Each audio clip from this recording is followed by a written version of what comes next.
अस्सलाम वालेकुम ज़न नागल पे खबर ना कि रफ़ीक बट अलमारूफ चाचा फ़ीका दी द लस्सी मशहूर पखवाने दुकान दे और दा गवर्नमेंट की दन दा दुकान दे तकी नो कम कसान पे खवन राजे नो अगल तरा शेखा मखा और दा द की टेस्ट के ज़बरदस्त लस्सी दी दा मत खदम रवागसा न दा मीठा लस्सी भी और देखिए प्याज जगह पेड़े वाला ही ना ढेर ज़बरदस्त भी नजर खामा खाराश है और ट्राई किया खैर सर ढेर मज़बूत की भाई ये लस्सी में आप क्या क्या डालते हो लस्सी में खोए की तैयार होती है खोए जी। को तड़का के मक्खन निकालते हैं अच्छा उसमें दूध डलता है। ये खोए से बनता है हाँ, ये खोए का बनता है, ये पेड़ा है। अच्छा जी और इसके अलावा दूध का खोया होता है, खोए की सफाई होती है सही। पेड़ वाली लस्सी। और इस लस्सी की खासियत क्या है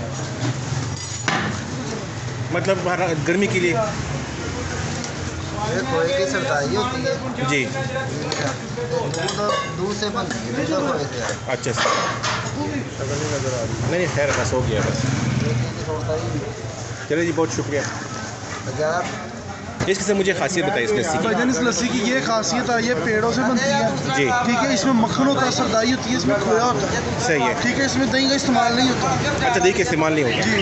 पेड़ों की लस्सी है वो 220 रुपये की है, दही वाली लस्सी तो दूध दही की बनती है वो 110 रुपये की। सही है जी चलिए बहुत शुक्रिया आपका